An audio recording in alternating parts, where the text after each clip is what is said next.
द्रुपदश्च महारथः दृष्टकेतुश्चेकितानः काशीराजश्च वीर्यवान्।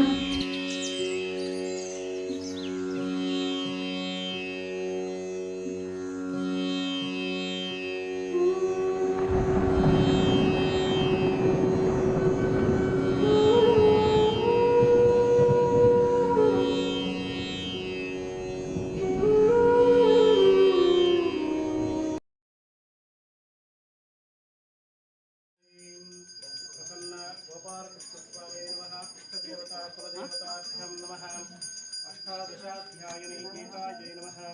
श्रीमत्तुलस्यै नमः। मङ्गलं महानीराजनं दर्शयामि। त्वमेव माता च पिता त्वमेव बन्धुश्च सखा त्वमेव विद्या त्वमेव सर्वं मम देवदेव।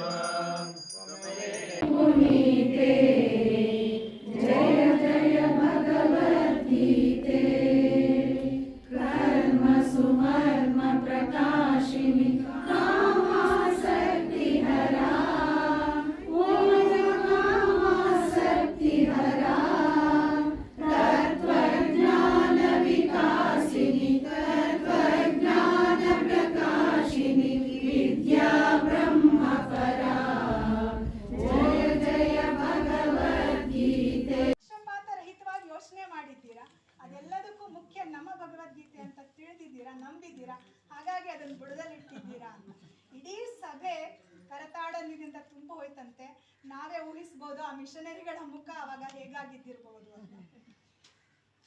ನಮ್ಮ ಭಾರತೀಯ ತತ್ವಜ್ಞಾನದಲ್ಲಿ ಪ್ರಸ್ಥಾನತ್ರಯ ಅಂತ 3 ಹೇಳ್ತಾರೆ. ಅದರಲ್ಲಿ ಬ್ರಹ್ಮಸೂತ್ರ, ಭಗವದ್ಗೀತೆ ಮತ್ತು ಉಪನಿಷತ್ತು, ಇದು 3. ಅದರಲ್ಲಿ ಪ್ರಮುಖವಾದದ್ದು ಭಗವದ್ಗೀತೆ ಅಂತ ಹೇಳಲಾಗಿದೆ. ವೇದಗಳ ಸಾರ ಉಪನಿಷತ್ ಅಂತ ಹೇಳಿದ್ರೆ ಉಪನಿಷತ್ನ ಸಾರವೇ ಭಗವದ್ಗೀತೆ. ಸೊ ಭಗವದ್ಗೀತೆ ಸಂಪೂರ್ಣ ಯೋಗಶಾಸ್ತ್ರ, ಜ್ಞಾನಯೋಗ, ಕರ್ಮಯೋಗ ಮತ್ತು ಭಕ್ತಿಯೋಗದ ಮಾರ್ಗವನ್ನು ನಮಗೆ ತೋರಿಸ್ಕೊಡುತ್ತೆ ಭಗವದ್ಗೀತೆ.